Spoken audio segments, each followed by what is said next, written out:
अस्सलाम वालेकुम।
अस्सलाम वालेकुम।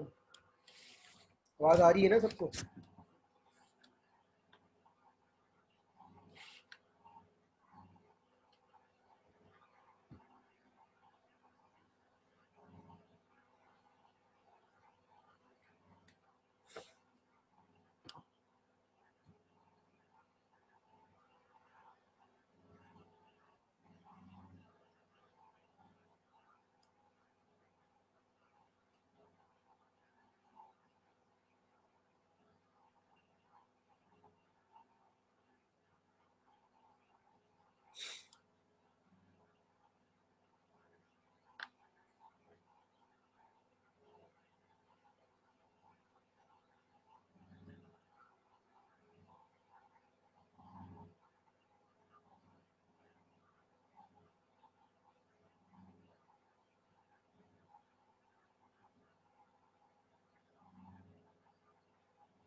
अच्छा, कुछ लोग और आ जाएं तो फिर मैं स्टार्ट करता हूँ। लास्ट वीक हमारा इंट्रोडक्शन का था। हमें आइडिया है कि आर्टिफिशियल इंटेलिजेंस क्या है।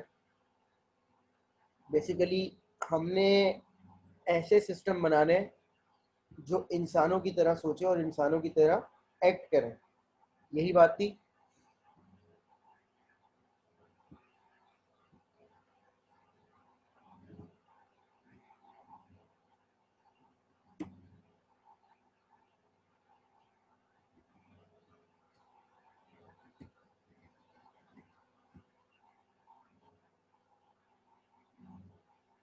बस मैं एक चीज़ और उस चैप्टर 1 में बताना चाहता हूँ। अदरवाइज तो पूरी उसमें हिस्ट्री और बैकग्राउंड है, फाउंडेशन है।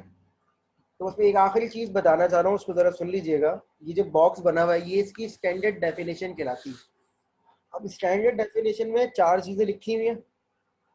अब अगर हम समझने की कोशिश करें तो ये 4 चीज़ें क्या हैं उसको समझ लेते हैं, फिर हम उस पर बात करते हैं।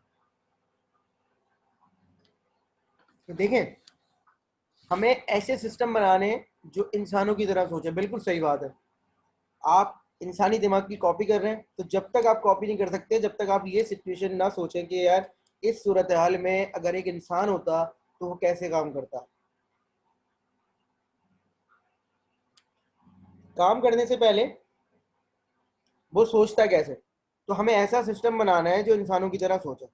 आपको याद होगा पिछली क्लास में कि मैंने आपको एक 8 टाइल पजल का एक बना के दिखाया था, 8 टाइल पजल। और उसमें मैंने कहा था ये 4 ऑप्शन है, बताएं कौन सा ऑप्शन चूज करना चाहिए। तो हर किसी ने अपनी लॉजिक के हिसाब से डिफरेंट आंसर चूज किया था। 4 ऑप्शन थे, 4 ऑप्शन थे। तो चारों ऑप्शन में से कुछ लोगों ने कुछ चूज किया था, कुछ लोगों ने कुछ चूज किया था। तो ये आपकी थिंकिंग थी और आपने बिल्कुल उस तरह सोचा, और जब आपने सोचा तो उसमें वो एक्शन परफॉर्म कर दिया। तो जब तक आप सोचेंगे नहीं आप एक्शन परफॉर्म नहीं करेंगे। Is it clear? जब तक बेटा आप सोचेंगे नहीं आप एक्शन परफॉर्म नहीं करेंगे। जैसे ही आपने सोचा तो आपने एक्शन परफॉर्म कर दिया। अब मेरा सवाल ये है कि ये क्या लिखा हुआ है। ये रैशनल का वर्ड जो लिखा हुआ है, क्या किसी को कोई आइडिया है कि इस रैशनल के वर्ड का मतलब क्या है?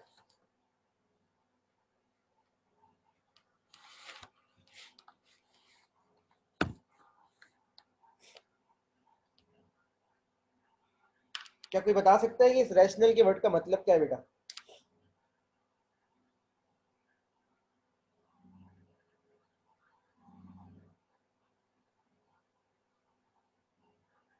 स्टेप बाय स्टेप हम अपनी परफॉर्मेंस को बेटर करते हैं अकॉर्डिंग टू प्रॉब्लम।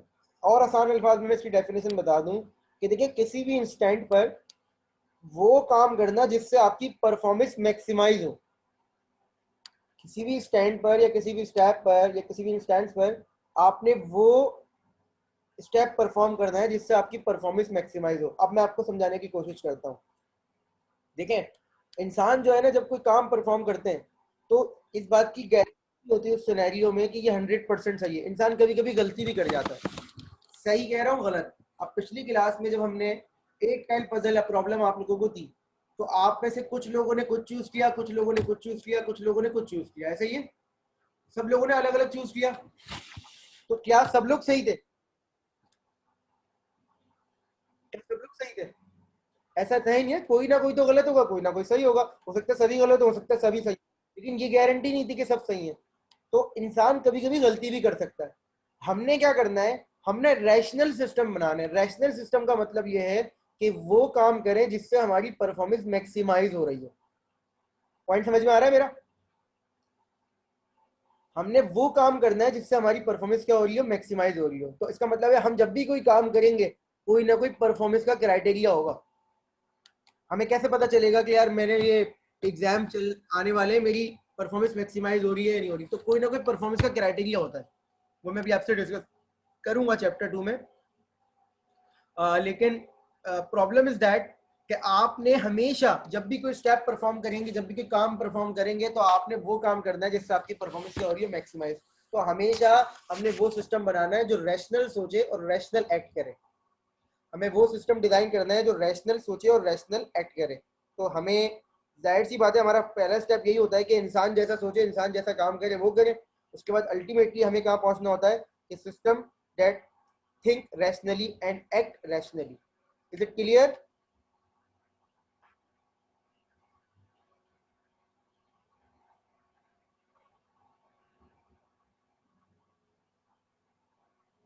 बाकी इस चैप्टर में, मतलब चैप्टर 1 में इंट्रोडक्शन है, क्वेश्चन मैं दे चुका हूँ।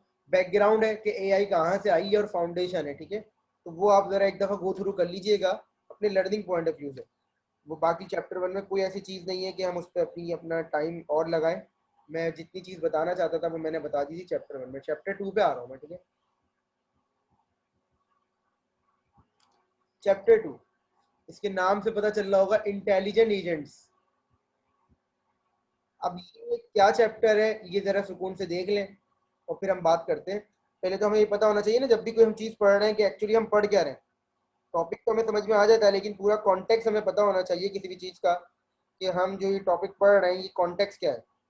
देखें, आप एक मशीन बनाना चाह रहे हैं, सुनिए गौर से। आप एक मशीन बनाना चाह रहे हैं और आप ये चाह रहे हैं कि वो इंसानों की तरह सोचे और इंसानों की तरह अमल करे, या रैशनल सोचे और रैशनल एक्ट करे, आप ये चाह रहे हैं। तो ये मशीन है, उस मशीन के बारे में इस चैप्टर में पढ़ेंगे। उसको हम कहेंगे एजेंट। क्या कहेंगे? एजेंट। अब एजेंट का मतलब जरूरी नहीं है कोई रोबोट हो। Agent can be any machine, any system जो कि हम डिजाइन करने की कोशिश कर रहे हैं, जो इंसानों की तरह सोचे और इंसानों की तरह एक्ट करे। तो इस चैप्टर में हम अभी ये नहीं पढ़ रहे कि हम काम कैसे करवाएंगे।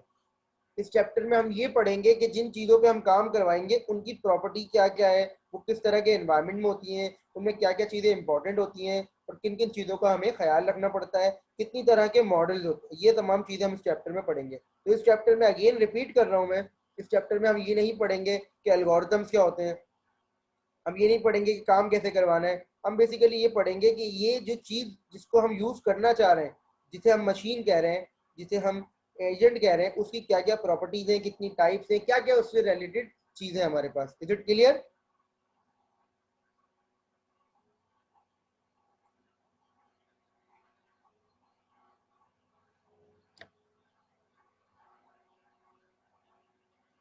हाँ, जब चैप्टर 2 खत्म हो जाएगा तो फिर हम एल्गोरिथम्स वगैरह पे आएंगे। तो chapter 2 is all about agents. Agents क्या है?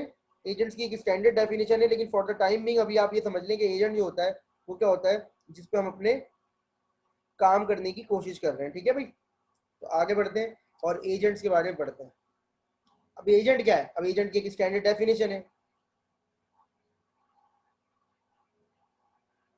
डेफिनेशन ये है कि एजेंट इज एनीथिंग, हर वो चीज एजेंट है जो ये दो काम कर रही है। An agent is anything that perceiving is environment. An agent is anything that perceiving its environment through sensors and acting upon that environment via actuators। अब ये दो चीजें हैं, इनको हम समझ लेते हैं। हर वो चीज एजेंट है जो कि एनवायरमेंट से परसीव कर रही है और परसीव करने के बाद उस एनवायरमेंट पे एक्शन परफॉर्म कर रही है। परसीव कर रही है, हर वो चीज एजेंट है जो एनवायरमेंट से परसीव कर रही है और परसीव करने के बाद उस एनवायरमेंट पे एक्शन परफॉर्म कर रही है। परसीव कैसे कर रही है? सेंसर्स के थ्रू। अभी बताता हूँ, बहुत लंबी बात है ये। परसीव कैसे कर रही है? सेंसर्स के थ्रू। और एक्शन कैसे परफॉर्म कर रही है? एक्चुएटर्स के थ्रू। मैं एक डायग्राम दिखा रहा हूं, फिर मैं वापस आता हूं। ये देखें, हर वो चीज एजेंट है, हर वो चीज एजेंट है जो इस डेफिनेशन पे पूरा उतर रही है कि एनवायरमेंट से परसीव करे। एनवायरमेंट का मतलब अभी फिलहाल के लिए यही है कि एनवायरमेंट का मतलब है कि जो आपके सराउंडिंग में या उस चीज के सराउंडिंग में लोग हैं या सिस्टम मौजूद है, तो एनवायरमेंट से परसीव कर रही है। देखें, एनवायरमेंट से परसीव किया सेंसर्स के थ्रू। अब अगर फर्ज करें मैं एक इंसान की बात करूं, ह्यूमन बीइंग की बात करूं, तो हम सब एजेंट हैं। हम सब एजेंट हैं। हम एनवायरमेंट से परसीव कैसे करते हैं? मुझे कैसे पता चलता है कि मैं क्लास ले रहा हूँ, मेरे सामने एक लैपटॉप रखा हुआ है, मैं आंखों से देख रहा हूँ, हाथों से टच कर रहा हूँ। ठीक है, परसीव कर रहा हूँ। परसीव का मतलब है जो सिस्टम में इस वक्त मौजूद है उसको ऑब्जर्व करना। इज जस्ट लाइक इनपुट लेना। और इनपुट के लिए हम क्या करते हैं? सेंसर्स यूज करते हैं। क्लियर? मैं और आप, हम सब एक एजेंट है। हम सब एक एजेंट है, ह्यूमन एजेंट। ह्यूमन एजेंट अगर डेफिनेशन के पॉइंट ऑफ व्यू से बात करें तो हम सब एक एजेंट है। और हमारे सेंसर्स कौन कौन से हैं? वो तमाम ऑर्गन्स जिससे हम सिस्टम को ऑब्जर्व करते हैं, लाइक इनपुट। अगर मैं टच करके इनपुट ले रहा हूँ तो ये भी एक सेंसर है। अगर मैं देख के इनपुट ले रहा हूँ, टेस्ट करके इनपुट ले रहा हूँ, छू के इनपुट ले रहा हूँ, सही है। तो ये तमाम चीजें क्या है? मेरे सेंसर है। सुन के इनपुट ले रहा हूँ। Is it clear? और हमें आउटपुट कैसे दे रहा हूँ? जो चीजें जिनके जरिए मैं आउटपुट दे सकता हूँ सिस्टम में, वो मेरे कहलाएंगे एक्चुएटर। तो इन्होंने देखिए एक रोबोट टाइप की चीज बनाई है कि एनवायरमेंट से आप परसीव कर रहे हैं सेंसर्स के through and acting upon that environment via actuators. तो एक्चुएटर्स क्या है? जिससे आप आउटपुट दे रहे हैं, और सेंसर्स क्या है? जिससे आप इनपुट ले रहे हैं। तो अगर इस कैटेगरी पे कोई भी चीज पूरी उतरती है तो वो एक एजेंट कहलाएगी। ये देखें, इंसान एक एजेंट है, एक रोबोट भी एक एजेंट हो सकता है जिसमें कैमरा लगा हुआ हो, मोटर्स लगी हुई हो। आप थर्मोस्टेट डिटेक्टिंग रूम टेम्परेचर भी एक एजेंट है। देखिए मैं कुछ एग्जांपल दिखाता हूँ आपको। अच्छा, ये जो डायग्राम तो एक जर्नल है, ये एक ब्लॉक डायग्राम कहलाती है।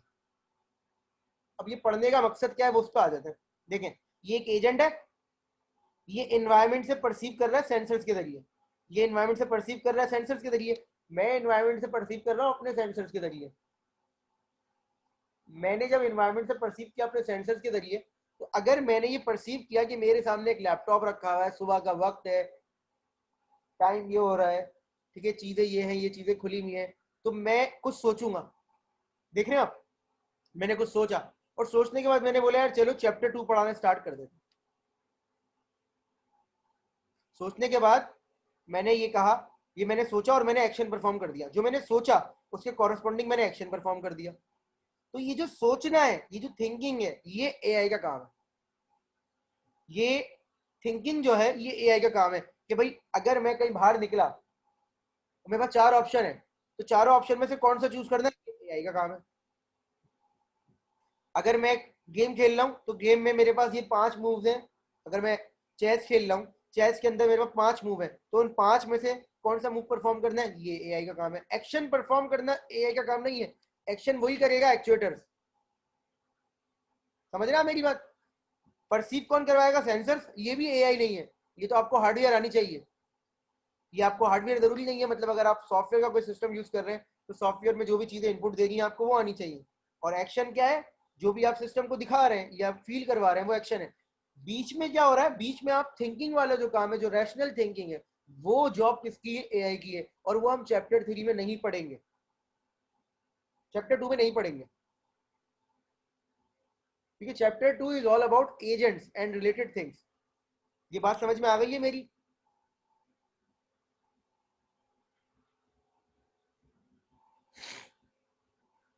तो ये जो काम है ना, ये हमें आगे पढ़ना है, लेकिन अभी फिलहाल हम एक बेसिक बात पढ़ रहे हैं कि एजेंट्स क्या होते हैं, उसकी कितनी टाइप्स होती हैं, क्या क्या चीजें जो इफेक्ट करती हैं, कितनी तरह के मॉडल्स होते हैं, इन तमाम चीजों पे बेटा हम बात करेंगे। तो बताने का मकसद क्या है कि ये जो बॉक्स है, ये ही हमारा मेन टारगेट है, लेकिन वो हमारे इस चैप्टर में नहीं है। तो इस चैप्टर में कहीं भी हमारे दिमाग में ये बात आए भी, तो हम अभी फिलहाल के लिए रोक देंगे इसे कि सर ये होगा कैसे, ये होता कैसे, ये हमारा काम नहीं है फिलहाल।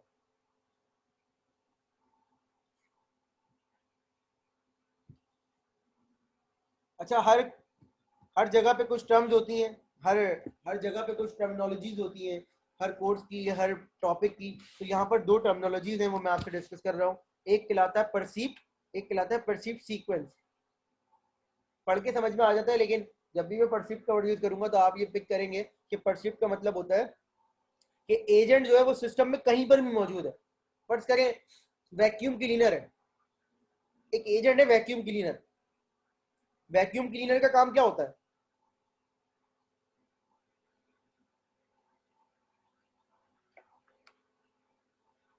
रूम को साफ करना। अगर मैं आपसे कहूं कि वैक्यूम क्लीनर का काम क्या होता है, तो आपका सिंपल सा आंसर होगा सर रूम को साफ कर दें, रूम को क्लीन कर दें। तो अब मैं ये चाह रहा हूं कि एक एजेंट बना दूं वैक्यूम क्लीनर। तो आप बोलेंगे सर वैक्यूम क्लीनर का एजेंट तो फिर ये करेगा कि इनपुट लेगा और देखेगा कि वो जगह गंदी है तो उसे साफ कर देगा। भाई देखिए, मैं क्या चाह रहा हूँ, इंसानों को रिप्लेस करना। तो क्या अगर मुझे आप वैक्यूम क्लीनर दें मैनुअल, मैं कमरे में हर जगह को साफ करूंगा या सिर्फ उस जगह को साफ करूंगा जहां कचरा पड़ा हुआ है? डेफिनेटली लॉजिक यही बनती है कि मैं अननेसेसरी काम नहीं करूंगा, मैं सिर्फ उन जगहों को क्लीन करूंगा जिन जगहों पर डर्ट होगी। ऐसा ही है ना, मैं उन जगहों को क्लीन करूंगा जिन जगहों पर डर्ट होगी। तो मैं वैक्यूम क्लीनर से भी यही चाहता हूँ, वरना अदरवाइज वैक्यूम क्लीनर को सिस्टम कमरे में छोड़ दो, वो पूरी जगह घूमता रहेगा, इलेक्ट्रिसिटी जाया हो रही होगी। एक रूम जो ऑलरेडी क्लीन है, भाई एक स्वीपर ने सुबह रूम साफ किया है तो वो 15 मिनट बाद दोबारा नहीं आएगा उस रूम में, वो कम से कम 2 घंटे बाद आएगा। समझ रहे हैं आप ये बात? या फर्ज करें स्वीपर रूम साफ कर रहा है, तो जिस जगह को उसने साफ कर दिया वो दोबारा उस जगह पे नहीं आएगा। तो मैं वैक्यूम क्लीनर से भी यही चाहता हूँ, ठीक है ना। तो मैं बताने का मकसद क्या है कि एजेंट का परसेप्चुअल इनपुट जो है वो क्या है, किसी भी इंस्टेंट पे, कि मैं इस जगह पे खड़ा हूं, मैंने देखा यहाँ कचरा है या नहीं है, ये मेरा इनपुट है। पुरानी कोई बात नहीं कर रहा मैं, ना आगे की कोई बात कर रहा। तो रन टाइम पे जो परसिप्ट होता है वो कहलाता है agent perceptual input eight any given instant, जो इस वक्त आपको मिल रहा है। मैं आपसे इनपुट लूं, आपसे क्विज लिया मैंने, ये मेरा परसेप्ट है इस वक्त का। मुझे नहीं पता पीछे आपने क्या पढ़ा क्या नहीं पढ़ा, पता भी है तो मैं इग्नोर कर रहा हूं, मैं आपके पुराने मार्क्स को शामिल नहीं कर रहा। परसिप्ट का मतलब क्या होता है? रन टाइम पे जो इनपुट मिल रहा है। Is it clear?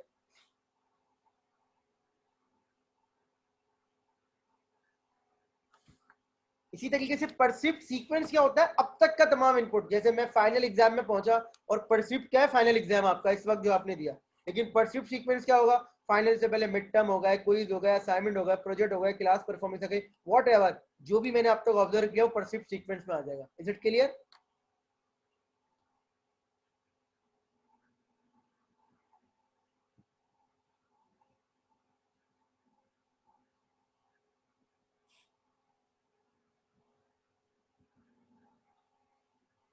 अच्छा, फिर एजेंट का जो बिहेवियर है वो किसी ना किसी फंक्शन से डिस्क्राइब करना पड़ता है, वो कहलाता है एजेंट फंक्शन। एजेंट फंक्शन क्या होता है? ये हो तो ये कर लेना, ऐसा हो तो ये कर लेना, वैसा हो तो ये कर लेना, इस तरह हो रहा हो तो ये परफॉर्म कर लेना, इस सिनेरियो में ये काम कर लेना। तो एजेंट फंक्शन क्या है? Agent function mapping at any given percept sequence to an action. मतलब आपने अब तक जो भी ऑब्जर्व किया है वो कहलाता है आपका एजेंट फंक्शन। उसके बिहाफ पे जो आप काम कर रहे हैं वो कहलाता है एजेंट फंक्शन। मतलब आप, फंक्शन का मतलब सिंपल वही है कि एक सिनेरियो के हिसाब से आपको कोई एक्शन बता देना। और ये एजेंट फंक्शन जो होता है ये एजेंट प्रोग्राम के अंदर लिखा हुआ होता है। तो मैं दोबारा से रिपीट कर रहा हूँ, एजेंट फंक्शन क्या है कि परसिप्ट सीक्वेंस के हिसाब से आपको कोई एक्शन बता देना। अब function mapping and any given percept sequence to an action, ठीक है, किसी भी कॉरेस्पॉन्डिंग सिनेरियो के हिसाब से आपको एक्शन बता देना, ये कहलाता है एजेंट फंक्शन। क्या कहलाता है? Agent function. भाई कचरा हो तो साफ कर देना, कचरा ना हो तो राइट पे मुड़ जाना या लेफ्ट में मुड़ जाना, ठीक है। इस तरीके से ये जो चीज कहलाएगी वैक्यूम क्लीनर के पॉइंट ऑफ व्यू से, ये कहलाएगी हमारी क्या?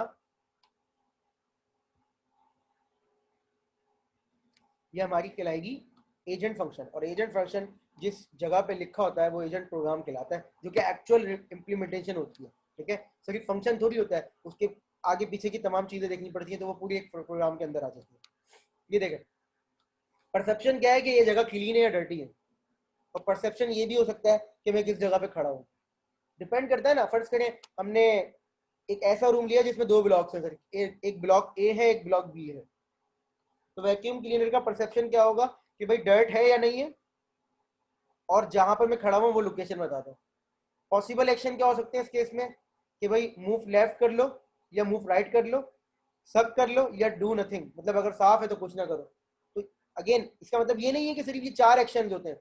अगर आपके सिस्टम में अप डाउन होता है तो अप और डाउन भी आ जाएगा, ठीक है। लेकिन फिलहाल क्या है कि हमारे पास 2 ब्लॉक्स हैं, अगर 2 ब्लॉक्स के हिसाब से क्या है कि आप इसको साफ कर लो या आप इसको छोड़ दो, या आप लेफ्ट पे चले जाओ या राइट पे चले जाओ। ये 4 पॉसिबल एक्शन है। और परसेप्शन क्या हो सकते हैं कि मैं कहाँ खड़ा हूँ, ब्लॉक ए में हूँ या ब्लॉक बी में हूँ, और ये क्लीन है या डर्ट है। यहाँ पर क्लियर हो रही है बात?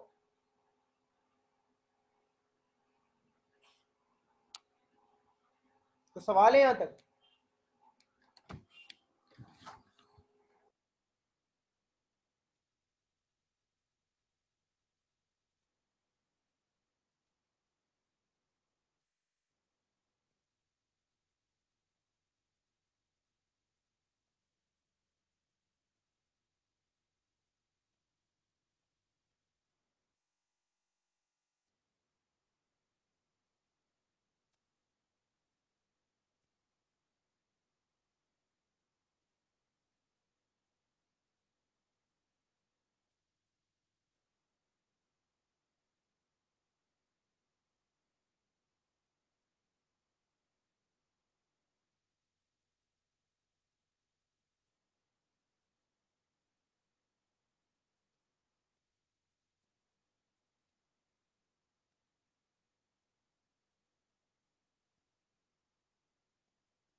आवाज आ रही है मेरी? परसिव सीक्वेंस ना आपके पास बहुत सारे हो सकते हैं, ये जरूरी नहीं है कि एक ही परसिव सीक्वेंस हो। लेकिन प्रॉब्लम क्या है? प्रॉब्लम ये है कि अगर हम इस तरीके से काम करें तो क्या आपके ख्याल में ये तरीका सही है या ये तरीका सही नहीं है? क्या आपके ख्याल में ये तरीका सही है या ये तरीका सही नहीं है कि परसिव सीक्वेंस के हिसाब से अगर हम काम करें तो क्या ये तरीका सही है? जी, मेरा सवाल सुन लें, दोबारा से सुन लीजिए। मैं ये कह रहा हूं कि अगर मैं परसिव सीक्वेंस के हिसाब से काम करूं तो क्या ये होना चाहिए तरीका या कोई और चीज होनी चाहिए? अब तक का जितना मैंने परसिव सीक्वेंस, मतलब जितनी भी चीजें मैंने ऑब्जर्व की हैं, उनके हिसाब से मैं आपसे बात करने की कोशिश कर रहा हूँ कि देखें, ये देखें, क्लीन था, क्लीन था, क्लीन था, फिर राइट हो गया। तो आपके ख्याल में ये चीज सही है या ये बड़ा मुश्किल हो जाएगा हमारे लिए, या एजेंट के पॉइंट ऑफ व्यू से मुश्किल हो जाएगा?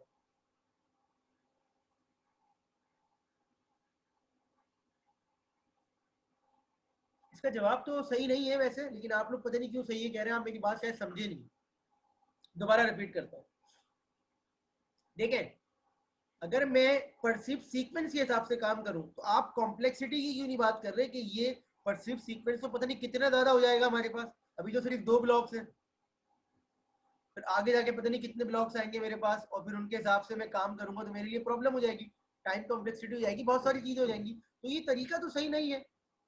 ऐसा हो जाएगा कि कोई एक छोटा सा प्रोग्राम लिख दें हम, एक ऐसा हो जाएगा कि कोई छोटा सा प्रोग्राम लिख दें। अब वो प्रोग्राम क्या है ये देखें, एक छोटा सा प्रोग्राम लिख दिया हमने कि भाई if status is equal to dirty then return suck. मतलब अगर वो जगह गंदी हो जहां पर आप खड़े हुए, देखें हमने फंक्शन किया। फंक्शन क्या है? फंक्शन को इनपुट चाहिए लोकेशन और स्टेटस। लोकेशन और स्टेटस कौन देगा? लोकेशन और स्टेटस कौन देगा आपको? परसेप्शन। लोकेशन और स्टेटस कौन देगा आपको? जहां से आप परसीव कर रहे थे, सेंसर। सेंसर आपको बताएगा आप किस जगह पे खड़े हुए, सेंसर आपको बताएगा आपका स्टेटस क्या है, ऐसा ही है ना। आपने एक फंक्शन लिख लिया, फंक्शन क्या कह रहा है कि अगर स्टेटस डर्टी हो तो सब रिटर्न कर दो, अगर लोकेशन अदरवाइज अगर स्टेटस डर्टी ना हो, लोकेशन ए पर हो तो बी पर चले आओ, मतलब राइट पे चले आओ, अगर लोकेशन बी पर हो तो लेफ्ट पे चले आओ। एक छोटा सा आपने प्रोग्राम लिख दिया। पहले तो बताइए प्रोग्राम समझ में आया आपको? छोटा सा मतलब एल्गोरिथम।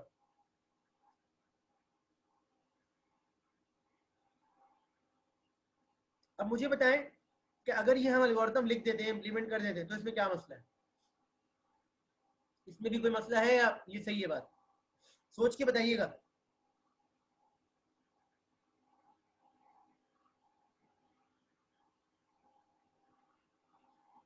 सोच के बताइएगा। तकी ने कोई आंसर किया है कि जी सर मगर प्रोग्राम के अकॉर्डिंग भी तो बार बार चेक करेगा। बाकी लोग भी बता दें कि इसमें कोई इश्यू नजर आ रहा है आपको इस प्रोग्राम के अंदर? कोई और इश्यू गुफरान? लर्निंग नहीं होगी एआई वाली? मतलब ये एक काम बार बार करता रहेगा। फर्ज करें कि अगर दोनों ब्लॉक शुरू में डर्टी थे तो ये उनको साफ कर देगा, लेकिन फिर ये क्या करेगा, राइट और लेफ्ट में मूव करता रहेगा, रुकेगा नहीं। ये बात समझ में आ रही है कि ये राइट और लेफ्ट में मूव करता रहेगा, बैक एंड फोर्थ। ये यहाँ पर रुकेगा नहीं कि भाई रूम साफ हो गया, एंड नहीं हो रहा प्रोग्राम बिल्कुल। तो इसका मतलब क्या हो, ये भी एफिशिएंट नहीं है, लेकिन इसके मुकाबले में थोड़ा बेहतर हो गया पिछले वाले के मुकाबले में। लेकिन हमें पता है कि ये वैसे बेहतर नहीं है, लेकिन पिछले वाले के मुकाबले में बेहतर हो गया। तो हमें कुछ ऐसा करना है कि यार ये रुके भी तो, या ये कर क्यों रहा है। हम तो रैशनल थिंकिंग की बात कर रहे हैं, रैशनल तो नहीं है। ये तो लेफ्ट एंड राइट में मूव करता रहेगा। तो इस पर आते हैं हम। रैशनल एजेंट पे जाना है हमें किस पे जाना है? रैशनल एजेंट पे। अगर हम ये एजेंट बना दें ना, ये रैशनल नहीं है क्योंकि हमारी परफॉर्मेंस को मैक्सिमाइज नहीं कर रहा। क्यों? क्योंकि ये बैक एंड फोर्थ लूप में घूमता रहेगा, तो ये परफॉर्मेंस तो मैक्सिमाइज नहीं होगी। इसीलिए हमें किस तरफ जाना है? रैशनल एजेंट पे। और रैशनल एजेंट की डेफिनेशन क्या है? One that does the right thing. वो बंदा या वो एजेंट जो कि सही काम करता। अब आप बोले कि सर सही काम क्या है, तो मैं बोल दूं भाई सही काम वो है कि हर कॉरस्पॉन्डिंग सिनेरियो के लिए एक एंट्री टेबल के अंदर मौजूद हो और उस एंट्री के हिसाब से मैं काम कर रहा हूँ। मतलब मैं जब भी कोई सिनेरियो फील करूं, मैं टेबल के अंदर जाऊं और वो टेबल मुझे उस सिनेरियो के कॉरस्पॉन्डिंग क्या करे, टेबल मुझे उस सिनेरियो के कॉरस्पॉन्डिंग क्या करे, एक एक्शन परफॉर्म करके बता दे। ये देखिए, every entry in the table for the agent function is correct. मतलब हर एंट्री के लिए कोई ना कोई फंक्शन मौजूद होना चाहिए, कोई ना कोई एक्शन मौजूद होना चाहिए जो कि मैं काम कर लूँ। क्योंकि मुझे पता है कि अगर मैंने कोई चीज़ बिल्ड इन की हुई है डेटाबेस में तो वो सही की हुई होगी। इसका मतलब है अगर मैं ये काम कर लूँ तो वो रैशनल काम हो जाएगा। लेकिन मसला क्या होगा, अभी हम बता चुके हैं कि इतना बड़ा टेबल बनाएगा कौन। बात समझ में आ रही है?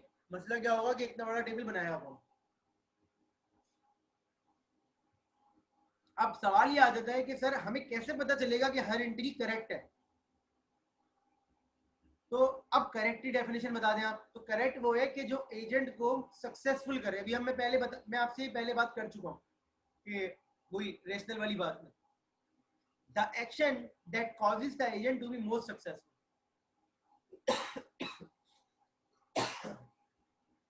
अब सक्सेसफुल होना है, हम कैसे पता करते हैं कोई स्टूडेंट कितना सक्सेसफुल है? स्टूडेंट यूनिवर्सिटी में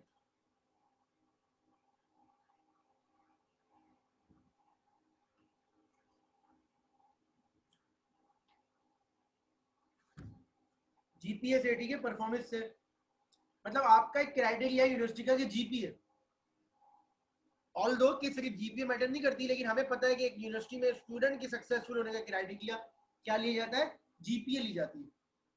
इसी तरीके से कोई इंसान है, उसके सक्सेसफुल होने का क्राइटेरिया क्या होता है? कि उसके पास कितना पैसा है। इसी तरीके से कोई मशीन है, तो मशीन के सक्सेसफुल होने का क्राइटेरिया क्या है?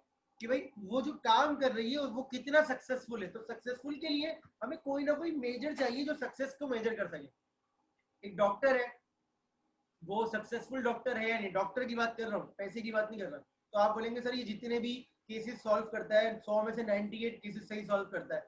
वकील है, तो वो जितने भी केसेस लड़ता है वो 100 में से 98 लड़ता है। तो कोई ना कोई मेजर सक्सेस को मेजर करने के लिए कोई ना कोई चीज होनी चाहिए। आप मेरी बात समझ रहे हैं? तो जिस सिस्टम में आप हैं उसकी कोई ना कोई सक्सेस को मेजर करने की चीज होनी चाहिए, कोई ना कोई पैरामीटर होना चाहिए जो उसकी सक्सेस को मेजर कर सके। ये बात समझ में आ गई सबके? ये बात सबकी समझ में आ गई कि कोई ना कोई ऐसा पैरामीटर होना चाहिए, कोई ना कोई ऐसी चीज होनी चाहिए जो सक्सेस को मेजर कर सके। क्लियर? अब ये हर प्रॉब्लम टू प्रॉब्लम, हर एप्लीकेशन टू एप्लीकेशन अलग होता है। ऐसा नहीं है कि स्टूडेंट की जीपीए तो आप ये बोलेंगे टीचर की भी जीपीए होती है, नहीं। अब टीचर के लिए कोई और क्राइटेरिया है, टीचर के लिए कोई और क्राइटेरिया होना चाहिए, स्टूडेंट के लिए कोई और क्राइटेरिया होना चाहिए, मशीन के लिए कोई और। तो हर सिस्टम के लिए कोई ना कोई सक्सेस को मेजर करने के लिए कोई ना कोई पैरामीटर होना चाहिए, ठीक है। वो कहलाता है हमारे चैप्टर 2 में परफॉर्मेंस मेजर। ये हम परफॉर्मेंस को मेजर कैसे करते हैं। अब डेफिनेटली मैंने आपसे इतनी लंबी बात की है तो मैं दोबारा रिपीट कर रहा हूँ कि सिस्टम टू सिस्टम वेरी करता है। कोई ऑब्जेक्टिव फंक्शन होना चाहिए that determines how the agent does successfully. मतलब लाइक अगर वो परसेंटेज में बता रहा है कि 30% है, 90% है। आपको पिछली क्लास में मैंने बताया था कि आप वो कर रहे थे 8 टाइल पजल में, 4 मूव्स थे आपके पास 8 टाइल पजल में, आप चारों में से कोई एक मूव परफॉर्म कर रहे थे, तो आप चारों में से वो मूव परफॉर्म कर रहे थे जिसमें आपको लग रहा था ये परफॉर्मेंस ज्यादा करेगा। नहीं तो कोई ना कोई फंक्शन बना ले आप, कोई ना कोई फंक्शन बना ले जो फंक्शन आपको ये बता सके यार ये 4 स्टेप्स हैं तो इसमें से कौन सा स्टेप परफॉर्म करूंगा तो एजेंट की परफॉर्मेंस सक्सेसफुल होगी या मेजर मतलब डिग्री उसकी बढ़ जाएगी परफॉर्मेंस की। बात समझ में आ रही है? तो आपने सिस्टम को स्टार्ट करने से पहले परफॉर्मेंस मेजर ढूंढना है। ऐसा नहीं है कि आपने सिस्टम बना लिया और आप बाद में बोल रहे हैं कि सर इसका परफॉर्मेंस मेजर तो मैंने ढूंढा ही। आप गेम खेल लें तो गेम खेलते हुए आपको पता होता है यार मैं इस जगह जाऊंगा तो मैं जल्दी पहुंच जाऊंगा, या इस बंदे को मारूंगा तो मेरी लाइफ बढ़ जाएगी, या ये काम करूंगा तो ये हो जाएगा। या चेस खेल रहे होते हैं तो चेस खेलते हुए आपके पास कितने ऑप्शन होते हैं, लेकिन आप कोई एक ऑप्शन परफॉर्म करते हैं, आपके दिमाग में होता है यार ये ऑप्शन परफॉर्म करूंगा तो अगर मैं 90% चांसेस है मेरे जीतने के, या 50% है, या 30% है। ठीक है, समझ में आ रही है मेरी बात? तो it's not about numbers, it's about calculation. वो calculation problem to problem vary कर सकती है। अब ऐसा नहीं है कि आप हमेशा परसेंटेज की बात करें। ठीक है, गाड़ी चला रहा हूँ, अब मैं गाड़ी चला रहा हूँ, मैंने कहा भाई सबसे पहले तो मैं कोरंगी क्रॉसिंग जाऊंगा, तो मुझे पता है यहाँ पहुंच के मेरी परफॉर्मेंस बढ़ रही है क्योंकि यहाँ से मेरा घर करीब होगा, मैं इब्राहिम नजरी की तरफ नहीं जाऊंगा। समझ रहे हैं आप ये बात? तो परफॉर्मेंस आपने बढ़ानी है और उसके लिए कोई ना कोई क्राइटेरिया होना चाहिए। गाड़ी चलाने वाली एग्जाम्पल में क्राइटेरिया क्या? डिस्टेंस। गाड़ी चलाने वाली परफॉर्मेंस क्या है? डिस्टेंस कम से कम रह जाए। क्लियर हो रही है बात?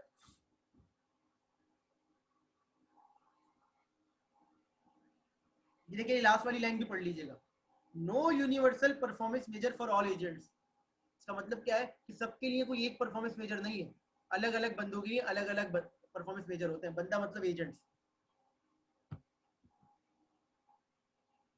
अब जनरल रूल है इसको डिजाइन करने का, design performance measures according to the what one actually wants in the environment.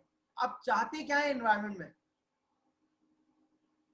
आप ये सोचें कि क्या एनवायरनमेंट में होना चाहिए, रादर देन कि एजेंट को कैसे बिहेव करना है। मैं इसको समझाता हूँ।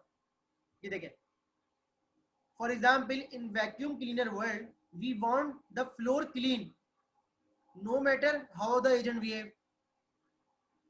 अब हमारा टारगेट क्या है? हमारा टारगेट है सर रूम साफ कर दो।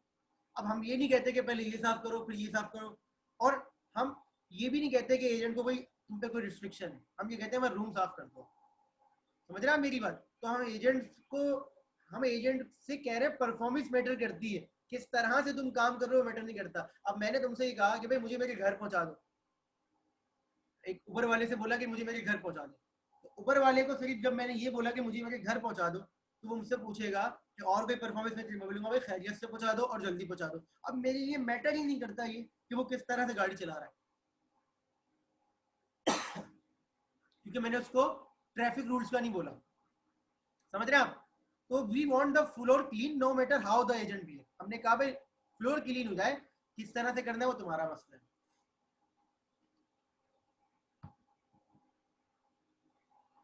And what is rational eight any given time depends on 4 things. अब कोई भी चीज रैशनल जो होती है ना वो 4 चीजों पे डिपेंड करती है।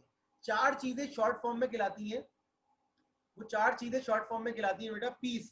क्या कहलाती है? पीस। मैं लिख देता हूं, P E A and S. अब ये चार चीजें क्या है मैं इसको एक्सप्लेन कर रहा हूँ, फिर कुछ एग्जाम्पल लेते हैं। P for performance, the performance measure defining the criterion of the success. कोई ना कोई परफॉर्मेंस मेजर होना चाहिए। आपने एजेंट डिजाइन करना है, आप एजेंट डिजाइन करने से पहले उसके लिए चार चीजें सोचेंगे। सबसे पहली चीज और सबसे इंपॉर्टेंट चीज क्या है हमारे पास, performance measure. P is for performance. Clear? अभी हम डिफरेंट एजेंट की परफॉर्मेंस मेजर की बात करेंगे।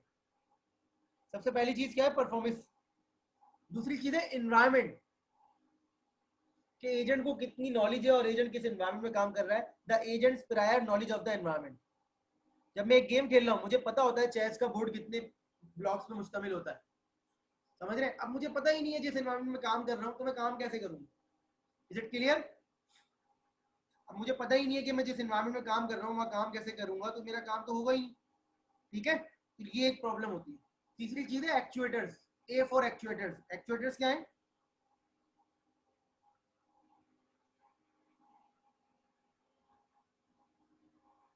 एक्चुएटर्स वो है जिससे आप एनवायरमेंट पे एक्शन परफॉर्म करते हैं। ठीक है, अगर वैक्यूम क्लीनर की बात की जाए तो मोटर्स होंगी, सब करने वाली मशीन होंगी, बिल्कुल ठीक है।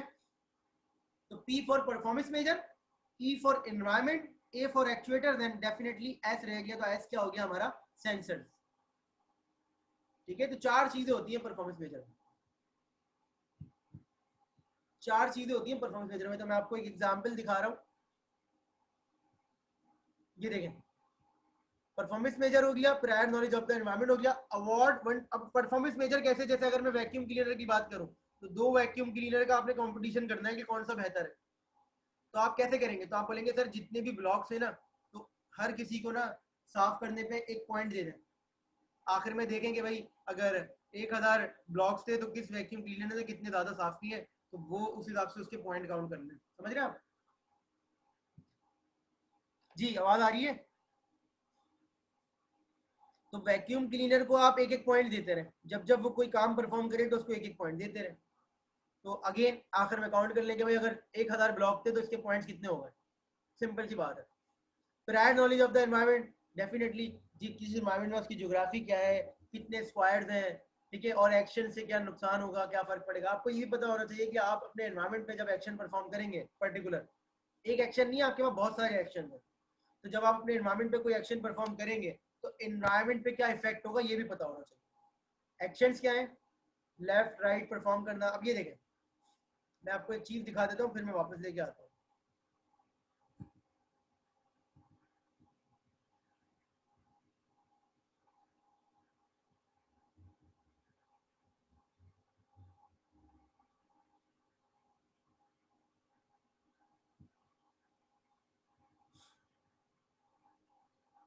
अच्छा चलो एक काम करते हैं, एक काम ये करते हैं कि आप मुझे ये बताइए कि अगर फर्ज कर लें एक टैक्सी ड्राइवर है, एक टैक्सी ड्राइवर है जिसको हम रिप्लेस करना चाह रहे हैं।